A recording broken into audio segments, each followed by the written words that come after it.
all this SOP that is provided by the government, I think is for the good of not just the guests, but it's also for our own team. Monitoring work has become even more intense if really anything bad happened to this premise and government is ordering a shutdown of this premise. The implication is big and is huge.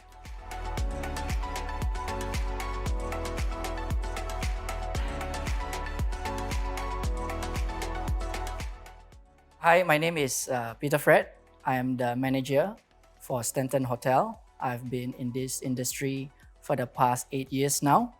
Before I start, I just want to say a big thanks to Jumpa. I think it is true. Talk like this is not just good for the businesses, but it brings about an awareness and support for business to progress on.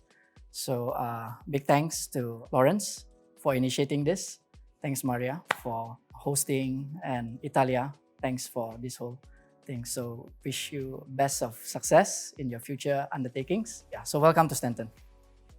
So let me tell you a little bit about Stanton Hotel. It's one of the newest boutique hotel in town, and it's got a very unique story and experience to offer.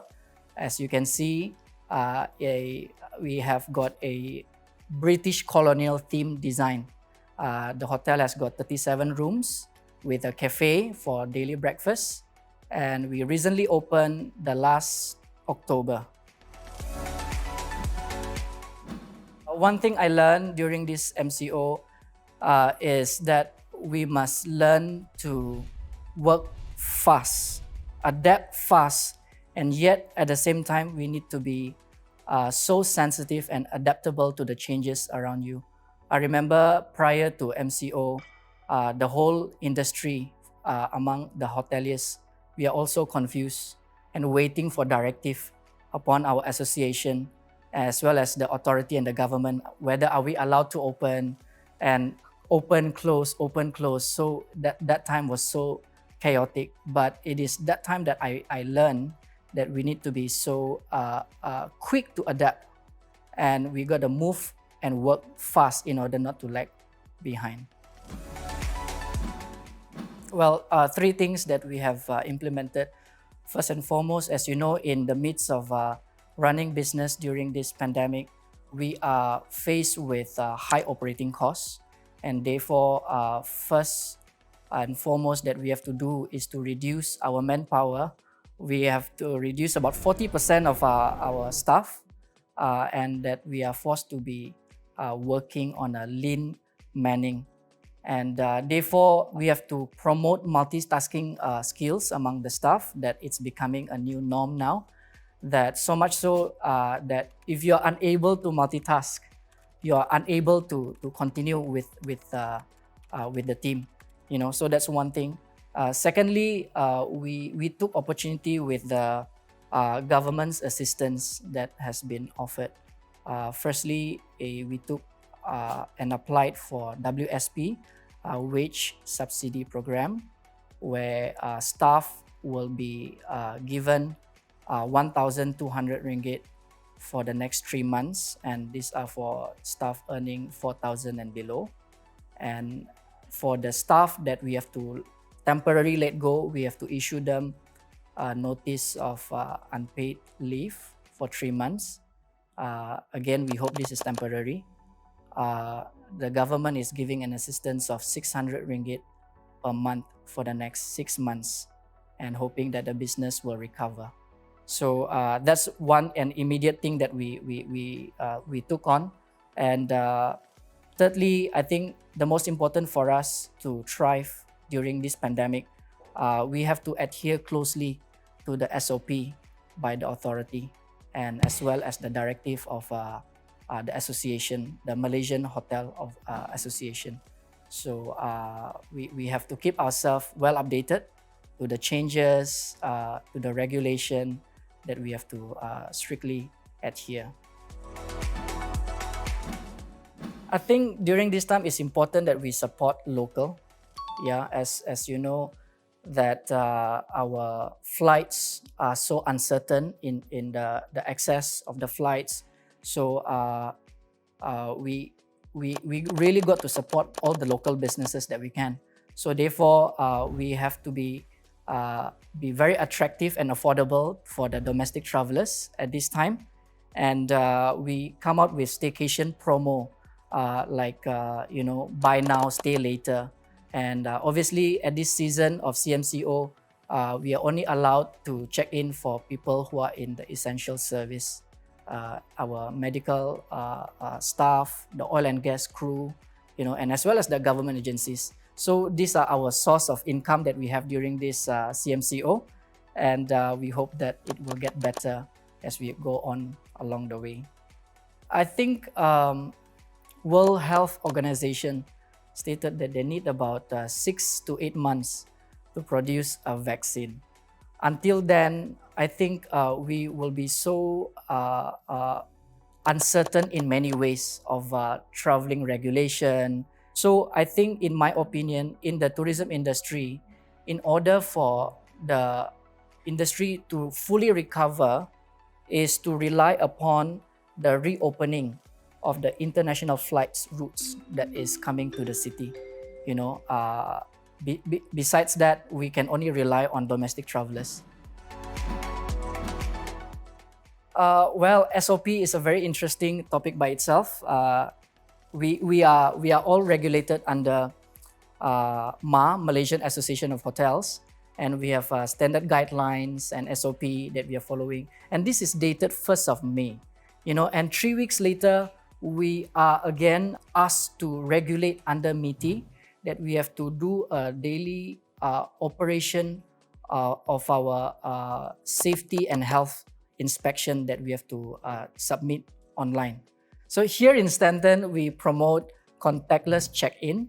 Yeah. So before we can allow you to bring in the luggage into the rooms, we need to disinfect and spray your luggage. And as you check in, we obviously promote e-payment. Yeah, we have right from GrabPay, Boost, PayWave.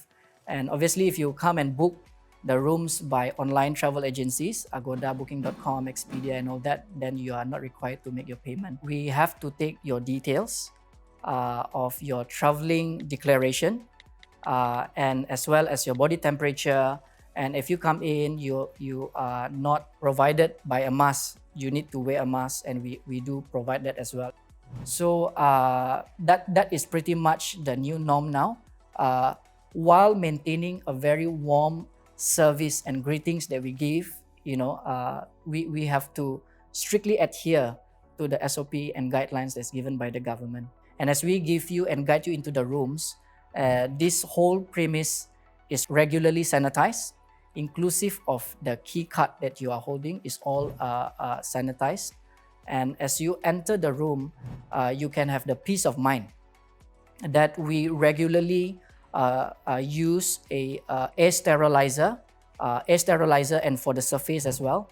And we use disinfectant spray for all the touch-based area that is being covered. A big investment is the air sterilizer and the surface disinfectant, where it actually kills and eliminates the airborne diseases like bacteria, fungus, molds, and viruses, flu viruses, and all that. So that is also being sterilized in the rooms and all our common areas. And this is the kind of a commitment and dedication that we give to our guests, so that they have peace of mind that it's safe to travel. I think close monitoring is the thing that we have to be very serious about, where we need to be very committed to become socially responsible. That all this SOP that is provided by the government, I think is for the good of not just the guests, but it's also for our own team, where safety is our top priority. Therefore, monitoring work has become even more intense now.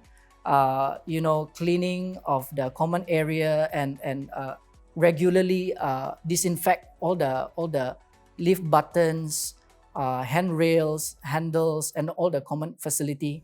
I think this is becoming a discipline, an area of discipline that we have to cultivate among our management as well as our team.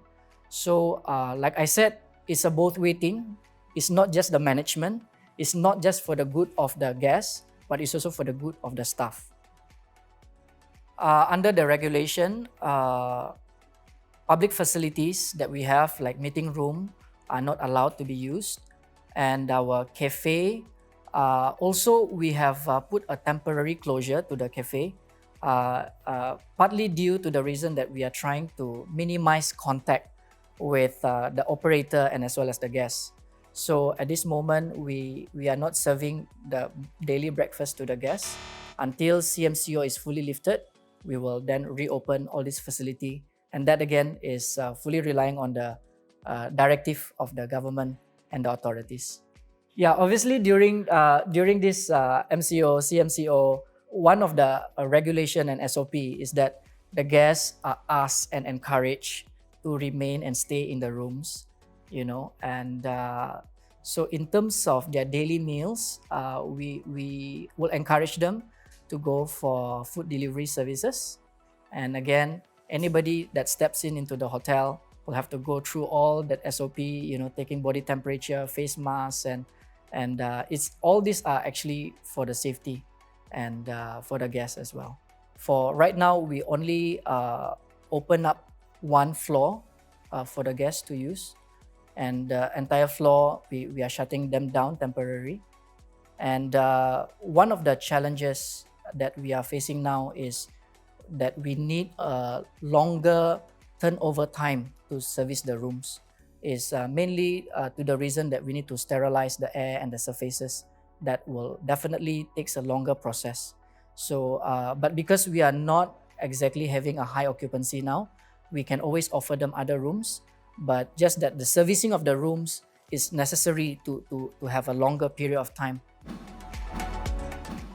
So in the case that someone that is having, let's say, showing symptoms of fever, flu, or body temperature that is higher than 38 degrees, we have actually regulated a space for the holding waiting area. And this space is definitely ventilated and open air for them to take a break, and serve them some drinks. But from there, we have to monitor their body temperature again. And part of the SOP is that when a person that is having high fever, we immediately have to report to the health authorities. We are reporting our SOP and our safety regulation to MITI daily. So we can't lie to the stats and to the data that we have to provide. So I think this is for the good of every parties involved. You see, one of the area that we have a very common understanding amongst the team and the staff, they understand that this is our bread and butter. We are thankful that we have a place to run business, but if we don't take the SOP very seriously and all this regulation to become the way of life and as our commitment, if really anything bad happened to this premise and government is ordering a shutdown of this premise, the implication is big and is huge. Our own team members probably will be losing a source of income. So I think that is the way of life. And like I said, it's not just from the top to bottom. It's not just an implementation of management that we need to do, but it's a mutual understanding between the team, between the guests. So I think this is being socially responsible. I think it's important to bring back about the confidence into the tourism industry. We are constantly preaching the good news to the public. And the good news is that it's ultimately safe to travel now. Provided that all parties have to strictly and be consistent with all the health screening measures, not just relying by the government, but all the industry players generally also have to make it a norm now. Until we take this social responsibility seriously, and this is just a new way of living now.